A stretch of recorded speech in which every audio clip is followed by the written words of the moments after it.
С 12 по 14 июня во Дворце спорта «Магаз» в Ингушетии состоится 25-й чемпионат России по вольной борьбе, приуроченный к юбилею республики. В борьбе за звание лучшего на ковре в своей весовой категории сойдутся более 400 спортсменов из 45 регионов России. На данный момент организационным штабом решаются все подготовительные вопросы. Так называемый мозговой центр подготовки к соревнованиям. Здесь и решаются все подготовительные вопросы и прорабатывается каждая деталь, начиная от питания спортсменов и заканчивая информационными баннерами. В данный момент мы занимаемся полностью заселением наших всех приезжих гостей. Это не только участников, судей и, конечно же, питание на этот момент. И аккредитацию проходят все.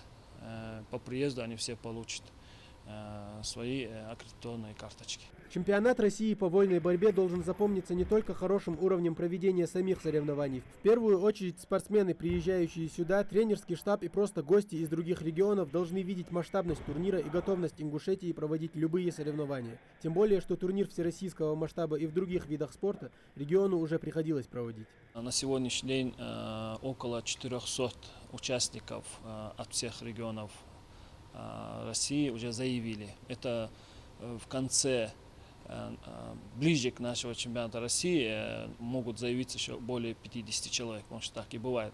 На сегодняшний день у нас аккредитовано 400 человек борцов. Плюс там тренера, массажисты, доктора.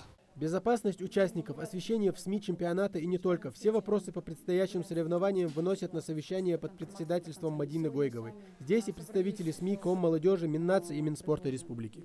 Нам необходимо строго следовать тому плану мероприятий, который был утвержден главой республики, те пункты, которые на каждого из вас возложены, в том числе и по встрече проводам гостей, по организации всей необходимой части, по церемонии открытия-закрытия, а также по обеспечению всем необходимым, в том числе и я имею в виду консультативное, методическое, но сопровождение тех делегаций, которые прибывают в регион.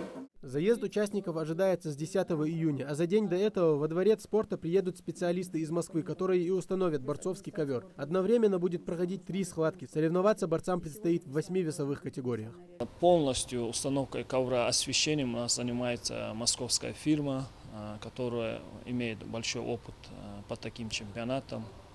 И всем они занимаются, и это у нас полностью будет все уже готово, это 9 июня будет все установка. Затронули и вопрос реализации билетов. Донести информацию до болельщиков, где можно приобрести билеты и когда начнется турнир. Задача организаторов. Продажа билетов у нас начинается с завтрашнего дня. Они могут приобрести билеты в кассах Дворца спорта и в кассах Ледового дворца. Соревновательная часть начнется 12 июня. До этого времени у спортсменов будет возможность хорошенько набраться сил, чтобы показать красивые и зрелищные схватки. Тамерлан Хамхоев, Хаваш Гойгов, Новости 24.